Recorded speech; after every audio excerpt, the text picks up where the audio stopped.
amis de CVK, nous vous saluons dans le beau et précieux nom de Jésus-Christ.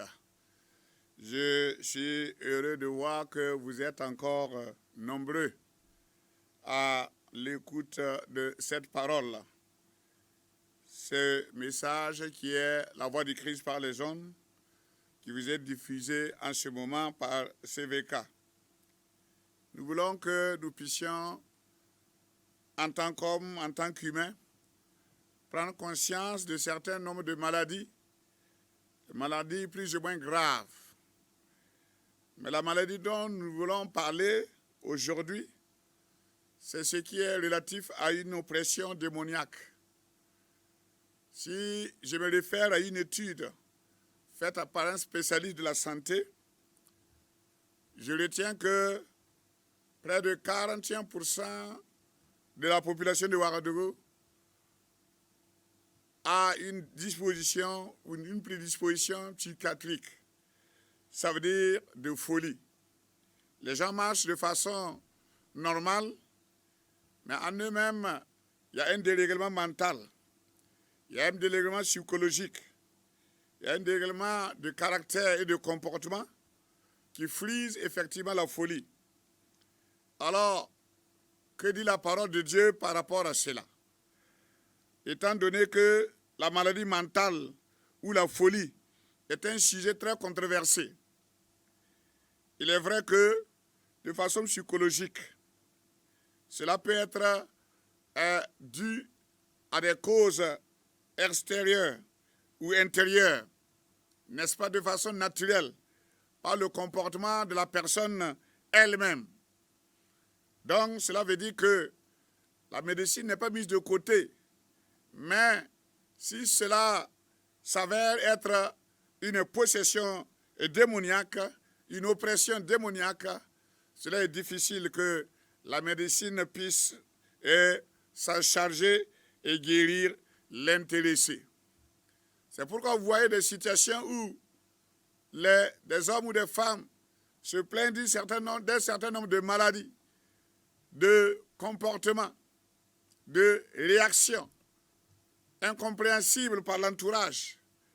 Et s'ils vont à l'hôpital pour faire des examens, il s'avère que tous les examens sont négatifs. Pourtant, la personne souffre physiquement, psychologiquement et mentalement. Que donc pouvons-nous faire? Nous voulons apporter les solutions que donne la parole de Dieu. Nous allons nous baser sur un exemple concret qui se trouve dans la parole de Dieu et dont Jésus lui-même a été confronté. Et qu'est-ce qu'il a pu faire? Nous le verrons aussi. Donc nous allons voir dans une série de 14 symptômes que nous allons voir par rapport à cela, par rapport à l'oppression démoniaque. En les lisant, nous devons garder toutefois en tête que certains d'entre eux peuvent être aussi causés par autre chose qu'une oppression démoniaque. Mais les 6 premiers dont nous allons parler sont extrêmes, tirés du récit du démoniaque de Gadara. Vous connaissez si bien ces passages-là.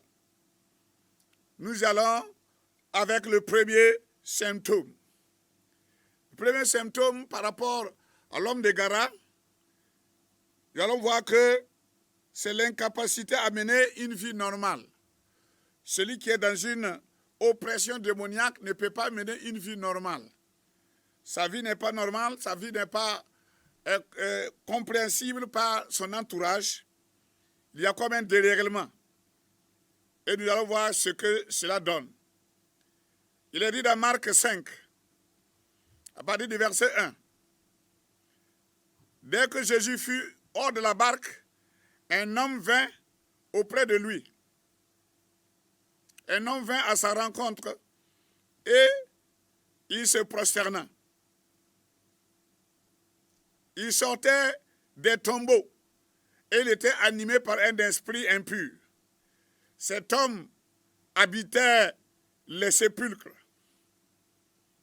et personne ne pouvait plus l'attacher. même avec une chaîne. Donc, de même que cet homme-là, bien sûr, vous me direz que c'est une situation extrême. Mais cela arrive parce qu'il y a des comportements qui n'obéissent plus à aucune règle sociale, à aucune règle normale. Et les gens ces personnes-là, constituent un problème sérieux pour la société, pour la famille et parfois pour le voisinage. Donc, incapacité à mener une vie normale. Donc, cela veut dire qu'il y a une interaction sociale. Non, et avec les amis, la famille, un désir inhabituel de solitude. Il ne peut pas être avec les gens. Il est accompagné d'un profond sentiment d'isolement. Il ne veut pas s'approcher, il ne veut pas que quelqu'un s'approche de lui. Et cela devient de plus en plus fréquent.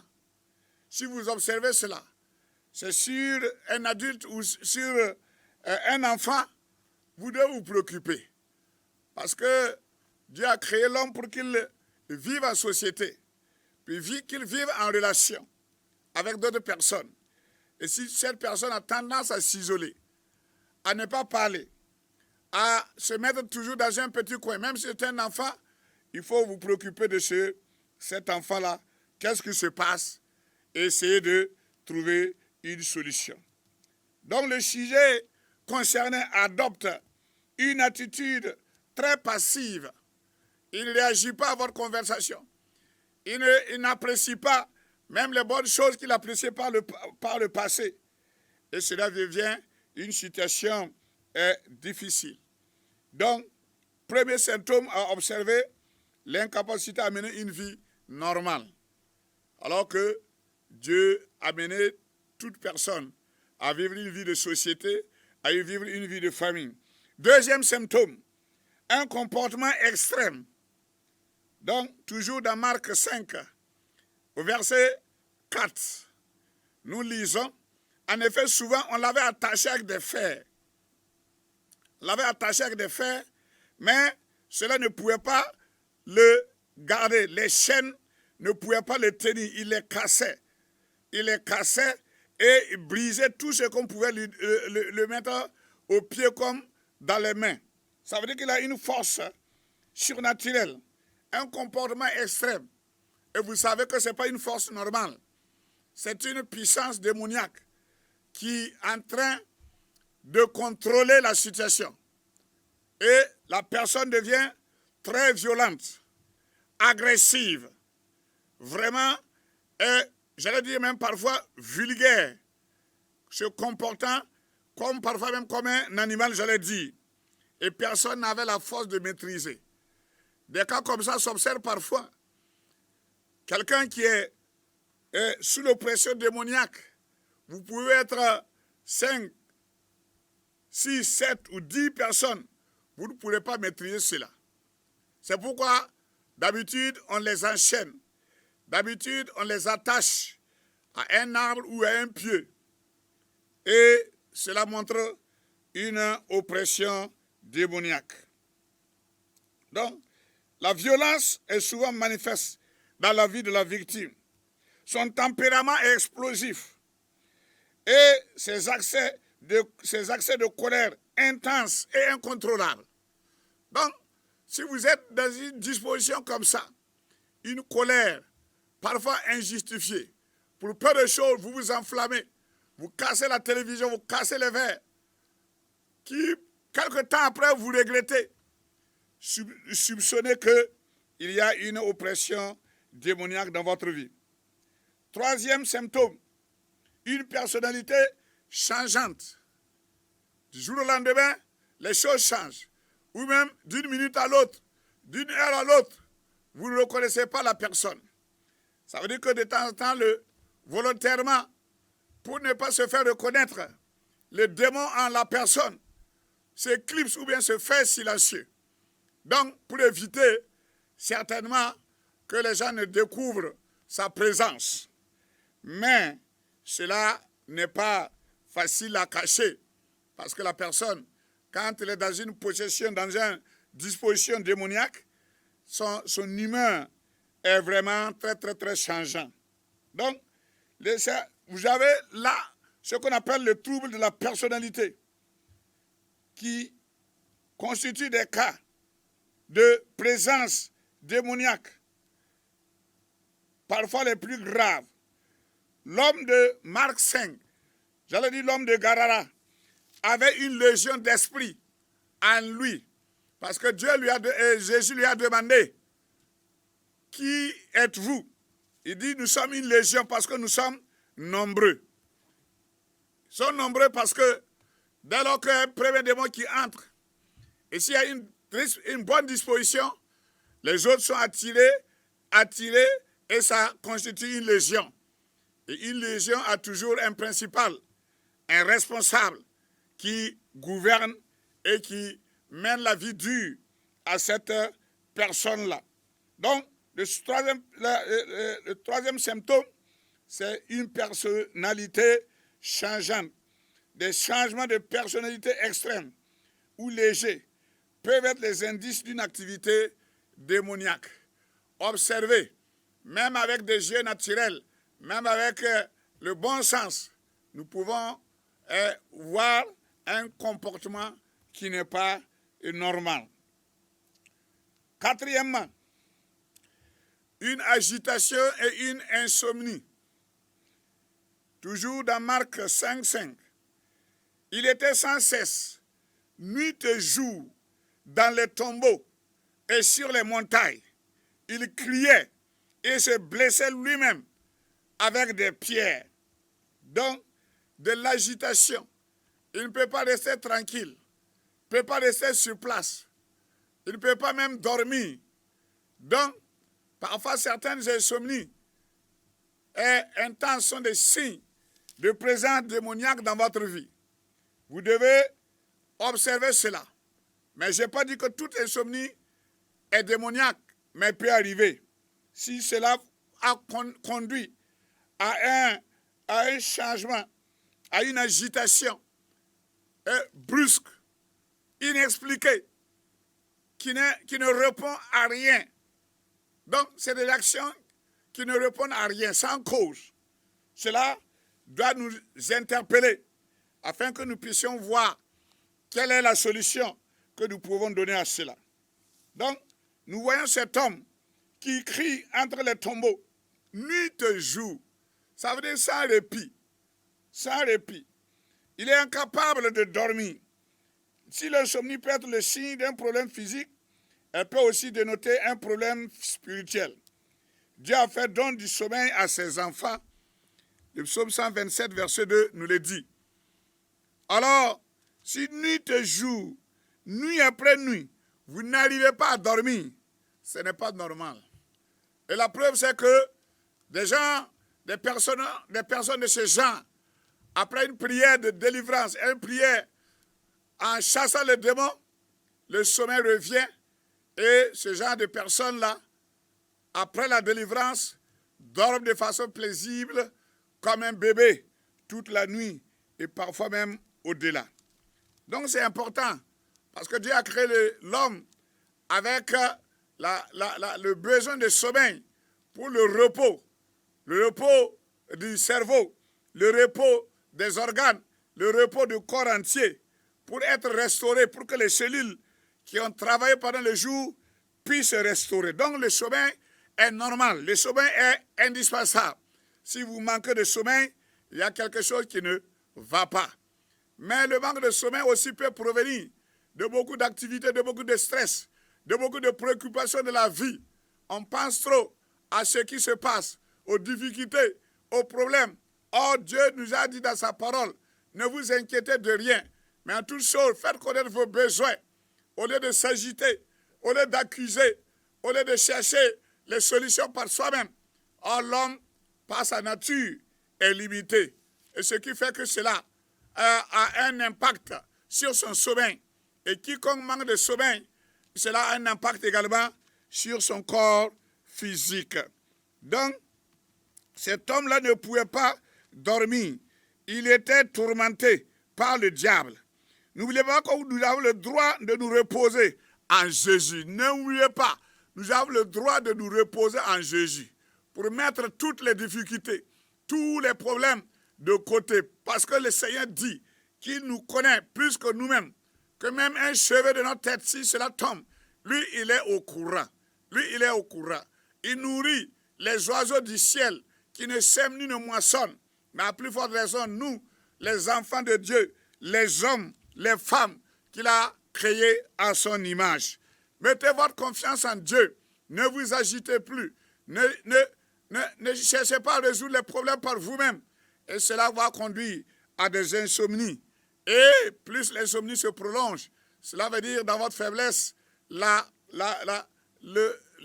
présence démoniaque peut se manifester et vous donner bien des tourments. Le psaume 4, verset 9, David dit, « Je me couche et je m'endors en paix. Car toi seul, ô Éternel, tu me donnes la sécurité dans ma demeure. Le sommeil est le don de Dieu pour tous ceux qui ont confiance en Dieu, qui ont confiance en lui.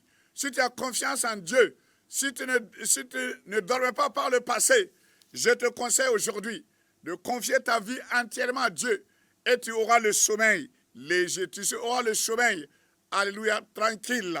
Donc, si tu n'as pas de sommeil, si tu n'arrives pas à dormir depuis 2, 3, 4 jours, sinon même plus, je proclame que tu reçois ton sommeil à partir de maintenant, car tu mettras ta confiance en l'Éternel et en l'Éternel seul. 5e symptôme, une terrible angoisse intérieure.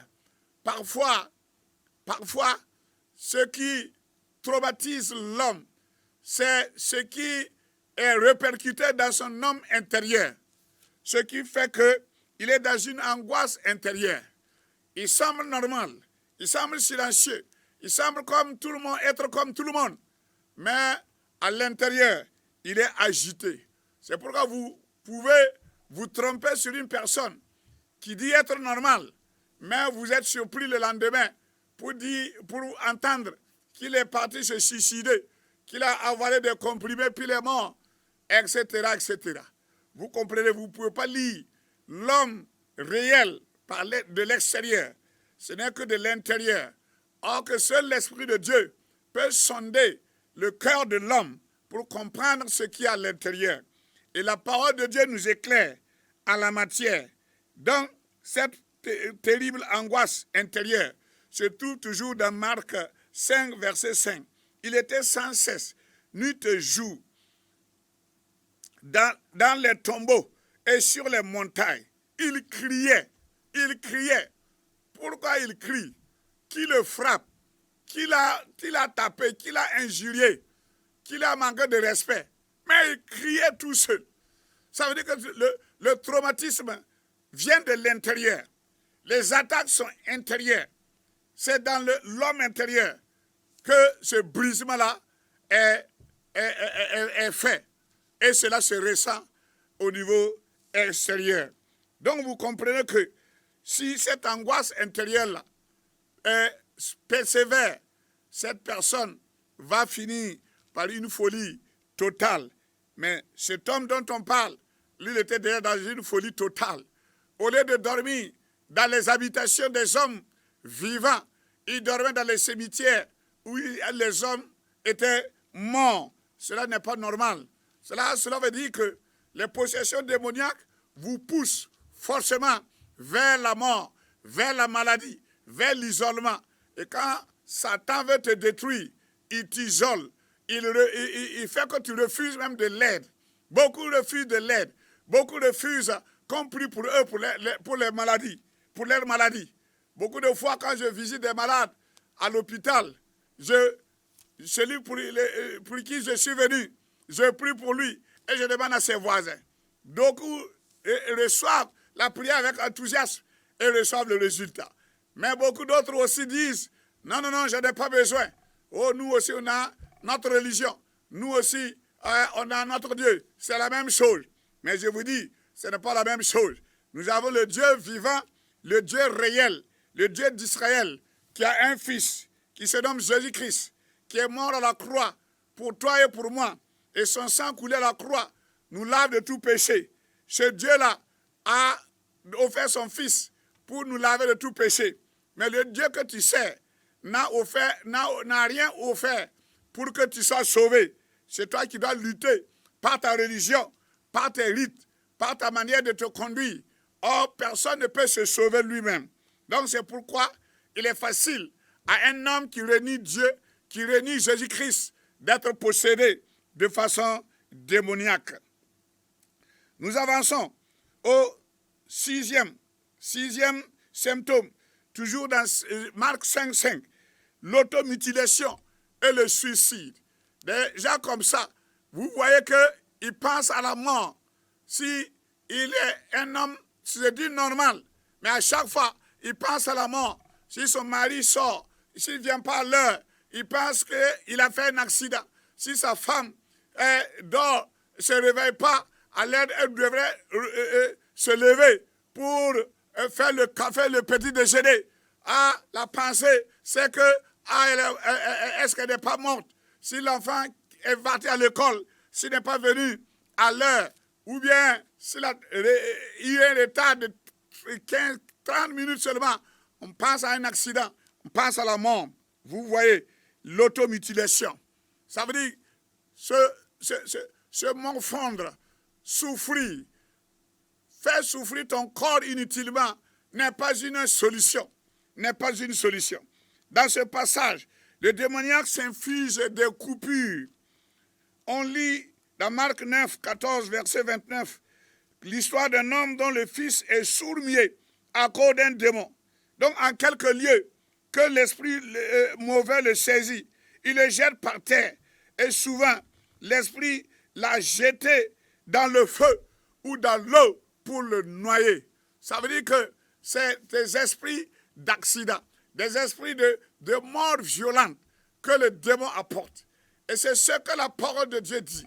Dans Marc, dans Jean 10, 10, le voleur ne vient que pour voler, égorger et détruire. Mais Jésus, il a dit que lui, il vient afin que vous ayez la vie et la vie en abondance. Là où on parle de mort, Jésus n'est pas là-bas. Jésus est le Seigneur de la vie. Viens à Jésus et reçois la vie. Car les pensées, quand tu es dans des possessions, dans des oppressions démoniaques, il y a des pensées négatives qui se bousculent dans ta tête. Il y a des pensées de suicide.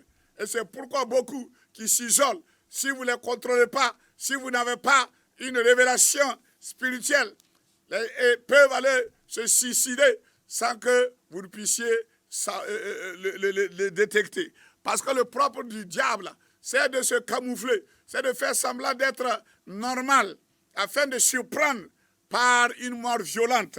Et nous savons que si tu traverses cela maintenant, toi qui m'écoutes, ou tu connais quelqu'un qui est dans cette situation, il faut qu'il y ait un combat spirituel pour déloger l'étranger qui est dans sa vie, qui est l'étranger qui a occupé son âme et qui devient le pilote de son âme pour l'amener là où il veut. Or, nous savons quels sont les desseins du diable. C'est de détruire, c'est de tuer, c'est d'égorger, c'est de voler. Mais Jésus est là et te propose la solution. Il te propose la solution qui est de venir à lui. Toi qui es fatigué et chargé, et tu auras du repos. Jésus a chassé les démons et il est sorti en poussant des cris. Vous voyez, cet enfant qui était malade, qui était épileptique, quand le démon devait partir, il utilise la bouche même de l'enfant pour crier, pour le jeter même à terre. Donc, vous comprenez qu'il n'y a qu'une force invisible, mais puissante, plus puissante que la force des démons qui pourra les déloger. Ce n'est pas la peine de chercher si c'est le problème est spirituel. Ce n'est pas la peine de fatiguer les docteurs. Ce n'est pas la peine d'aller voir les marabouts, les féticheurs. Au contraire, tu ajoutes du mal au mal, car eux aussi, ils travaillent avec des démons. Ils reçoivent la puissance des démons. Or, un démon ne peut pas chasser un autre démon. Il faut la puissance de Dieu pour les déloger. 6e symptôme, pour terminer, la maladie inexpliquée, sans cause médicale évidente. Et beaucoup vivent cette situation-là. Ils vivent pendant des années une maladie qui ne se termine pas, une maladie qui ne diminue pas, une maladie qui se prolonge, qui même est affectée. Ça peut être une plaie, ça peut être des insomnies, ça peut être des problèmes de maux de ventre, des maux des os, ça peut être des problèmes de respiration, des problèmes de sang, des problèmes d'articulation, toutes choses que la médecine n'arrive pas à expliquer. Tournez-vous vers Dieu et vous verrez que Dieu est capable. Car il a dit dans sa parole là, je suis l'Éternel qui vous guérit. Croyez en cela, croyez en cela. Beaucoup comptent sur leur propre force, mais cela est impossible. L'homme ne peut pas se délivrer lui-même. Il faut la puissance de son Créateur. Donc, venez à Jésus et vous verrez, et vous aurez le repos pour vos âmes. Donc, cette maladie est inexpliquée. Vous les observerez dans des tests médicaux où vous ne trouvez aucune cause physique ou à une maladie. Donc, il faut se tourner, vous tournez la tête et l'esprit pour avoir des explications. Il n'y en a pas. Les gens vont tenter de vous donner des explications, mais c'est de fausses explications. Cela ne vous sauvera en rien du tout. Au contraire, cela va vous amener dans des troubles. Car quand vous avez des difficultés et qu'il n'y a pas de solution, tout ce que les gens racontent, les uns d'une manière, les autres de l'autre, tout ne fait que vous troubler et vous éloigner de la bonne solution. Et la bonne solution, c'est Christ, notre Seigneur et Sauveur. C'est pourquoi je vais prier maintenant, au nom puissant de Jésus-Christ, quel que soit le démon qui trouble celui qui est en face de moi, par l'écran, ô Dieu Tout-Puissant, par ta main toute puissante, car je sais que la distance, alléluia, n'est pas un obstacle pour toi pour agir. Interviens maintenant. Si quelqu'un est confronté à ces symptômes-là, ô Dieu Tout-Puissant, ton esprit détecte une oppression démoniaque et nous commandons aux démons de quitter, de sortir, car tu as dit dans ta parole là, dans Marc 16, verset 17, que voilà les signes qui accompagneront ceux qui auront cru. En ton nom, nous chasserons les démons. Que ces démons-là sortent maintenant. Au nom de Jésus-Christ, tu peux mettre ta main sur ta tête ou sur ton ventre, là où le démon se manifeste.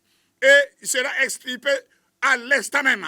Au nom de Jésus-Christ, j'envoie le feu du Saint-Esprit sur tout ton corps. Et rien ne peut résister. Tu dois sortir. Et cette personne, comme l'homme de Gadara, se lèvera et sera un évangéliste. Et proclamera l'évangile et déclarera vouloir suivre Jésus. Donc, que le nom du Seigneur soit glorifié. Crois en cela. Va trouver un pasteur dans une église où il priera et continuera de prier. Mais déjà, je proclame ta délivrance en ce moment même. Je déclare maintenant que ta maladie s'arrête, que l'insomnie cesse à partir de cet instant. Et que la gloire de Dieu rayonne dans ta vie. C'est au nom de Jésus-Christ que j'ai prié. Amen. Amen.